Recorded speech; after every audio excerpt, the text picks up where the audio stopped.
At a time when the meeting of the House of Representatives is being postponed with the Nepali political sphere polarized on the Millennium Challenge Corporation MCC Nepal Compact, Vice President of the Department of Compact Operations, Fatima Sumar, has said that the board of the MCC is likely to cancel the grant program if it is not ratified by the Parliament within the deadlines set by Prime Minister Dewa and CPN Maoist Centre Chairperson Pushpa Kamal Dahal themselves, which is on the 28th of February.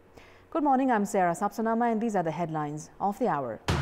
House of Representatives continues to become a playground for parties to serve their political interests. Several significant bills remain stranded because of polarization on MCC Nepal Compact. MCC urges Dewa and Dahal to show political leadership to honor their own requested deadline for ratification of Nepal Compact. Says the grant is likely to be withdrawn in case of no parliamentary endorsement. The battle for Uttar Pradesh, said to be the semi-final before the general elections of 2024, begins today. 58 constituencies in the crucial western part of the state go to polls. And Chelsea sets up a Club World Cup final with Brazilian side Palmeiras after defeating Al Hilal 1-0 last night. Romelu Lukaku scores the only goal in the first half. The House of Representatives is assigned with the responsibility of formulating laws, taking forward the policies of the government and raising issues of public concern. Debates and occasional closure of the parliament is considered normal. However, the lower house of Nepal has remained shut for the past 6 months. It is unfortunate that the major political parties in the government and the opposition have failed to protect the prestige of the parliament. The house, which was reinstated twice by the Supreme Court following the attempts of former Prime Minister KP Sharma Oli to dissolve the parliament, has failed to hear issues of public concern for half a year. Bills have not been taken forward with ease, while the House sessions have not been held without protest from the opposition. The Parliament session called for yesterday was also postponed at the 11th hour. The meeting of the lower house has been postponed for the 6th successive occasion because of political polarization, the first time in 4 years of the term of the current Parliament. Impact of the contrasting opinions of the parties in relation to the Millennium Challenge Corporation MCC Nepal Compact is being suffered by the Parliament. With the largest party of the ruling coalition, Nepali Congress, in favor of tabling the MCC at the Parliament, and alliance partners CPN Maoist Centre and CPN Unified Socialists against its presentation in the present form, the Parliament session has not been held because of the polarization. The Speaker of the House has been delaying the parliamentary session in what is being termed as unprofessional manner. The role of the Speaker in this regard is being criticized in the political and the public sphere. Meanwhile, the continuous protest from main opposition CPN-UML, longest in the parliamentary history of Nepal, is another reason for obstructions of the parliamentary sessions. It is evident that the political parties have been abusing the parliament to serve their own interests. With more than 36 significant bills stranded at the parliament, the 4 years invested for formulation of laws appear to have been wasted. The Election Commission has formed a special committee to study the possibility of holding electronic voting at the upcoming local level elections. The Commission formed the committee under the coordination of Technical Joint Secretary of the Ministry of Communications and Information Technology. The committee has been directed to furnish a report within a week on the potential locations in Kathmandu Valley where electronic voting machines can be installed. The Commission has added that it will seek for an agreement of political parties to proceed with the electronic voting system. Earlier yesterday, the Commission held consultations with government units and IT specialists for the same.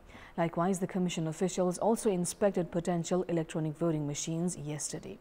The Commission has prepared for registration of the candidates on 23rd and 24th of April. 4 days will be provided for withdrawal of candidacy and filing grievances. Meanwhile, the Ministry of Home Affairs and Ministry of Finance have also held discussions regarding the budget for the upcoming local level elections. Now, in our Public Voice segment, we've asked in several provinces why have the works of the Parliament remained ineffective. Let's take a look at what they had to say.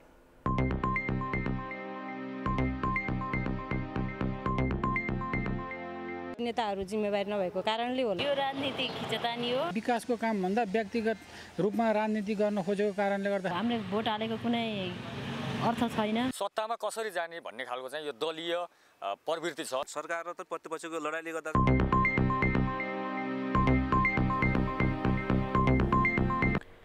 The deadline requested by Prime Minister Sherbadu Dewa and CPN Maui Center Chairperson Pushpa Kamal Dahal with the Millennium Challenge Corporation for the ratification of the Nepal Compact expires on 28th of February. In this context, Vice President of the Department of Compact Operations, Fatima Sumar, has urged Dewa and Dahal to exhibit political leadership and honor their own deadlines to ensure the parliamentary ratification of the compact. Last Friday, February 4th, MCC formally responded back to Prime Minister Doba and Chairman Prachanda and formally responded to their request for time to ask them to honor their own deadline that they put forth in their September 2021 letter. Even if we bring this to the total of the 5 months that they requested, which we had said we were willing to do, that brings us to the end of February, hence February 28th. So this is a deadline and a timeline as laid out by the government of Nepal to complete the ratification process, and MCC asked them to honor that timeline. We have made it very clear with the government, with coalition partners, that conversations and talks of amendments or further clarifications or other efforts and ways to stretch out the basic work that has to get done, which is to ratify this compact, will not be considered at this time. If the government and if the coalition is unable to meet its commitment to ratify the compact by February 28th, then we will bring this formally to our MCC Board of Directors during their March board meeting. They have the authority then to discontinue Nepal's eligibility, which would end MCC's partnership with Nepal. This is what leadership looks like. This is what political leadership looks like, is to put the interests of your people ahead of your own. And I really hope we can get this done. I really do. And if we don't, we will take actions then appropriately to be responsible with US taxpayer money, because that's our job and we have to do that. At the end of the day, this is a historic moment. I really hope, for the sake of Nepal's people, that we can do this and get this done, because there is no substitution effect. Meanwhile, 6 communist parties and 2 other political groups against the Millennium Challenge Corporation MCC Nepal Compact staged a joint protest against the grant program yesterday, at a time when the major political parties remain divided on the parliamentary ratification of the $500 million grant project of the United States of America. 6 communist parties and 2 other groups held a protest in Kathmandu yesterday. These groups have demanded of completely rejecting the MCC Nepal Compact. Considering the possible damages from the protest, a large number of security personnel of Nepal Police and armed police force were deployed near the Parliament building in New Baneshwar earlier yesterday. Nepal's balance of payment, or BOP, has decreased by 241 billion rupees in the first 6 months of the ongoing fiscal year, which the central bank has attributed to increasing imports and a decline in remittance. The balance of payment during the same period last fiscal had stood at 123.92 billion rupees. The central bank, revealing a progress report of the first 6 months of the ongoing fiscal, stated that the country's foreign currency reserve had reduced by 16.7% to stand at 1,165 billion and 800 million rupees as of mid-January. Foreign currency reserve in mid-July stood at 1,399 billion and 300 million rupees. The central bank has estimated the current foreign currency reserve can only sustain importing goods for the next 6 months. The main source of foreign currency, remittance, has dropped by 5.5% compared to last year and stands at 468.45 billion rupees. During the same period last year, remittance had gone up by 11.1%. The central bank seems concerned and has termed the current state of the economy challenging. Nepal's imports have more than doubled in recent time. Imports have increased by 51.1% and stand at 999 billion 340 million rupees. 14 more people succumbed to COVID-19, taking the country's death tally to 11,852 and fatality rate to 1.3%.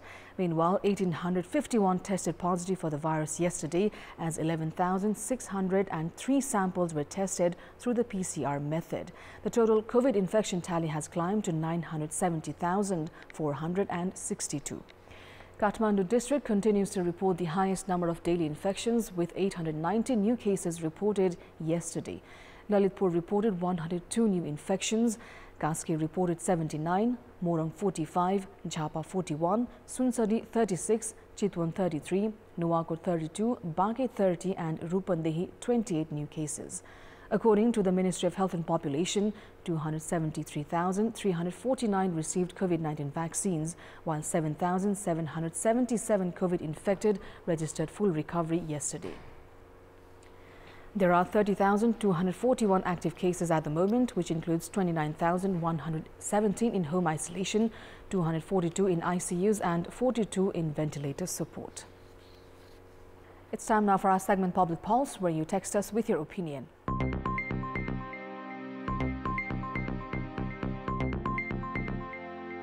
The question is, what is necessary for electronic voting at the local level elections? Your options are A, reliable technology, B, political consensus, and C, voters must be aware. The voting is on. Type NEWS, select your option A, B or C and send it to 34001 to share your opinion with us. Time now for the sports update.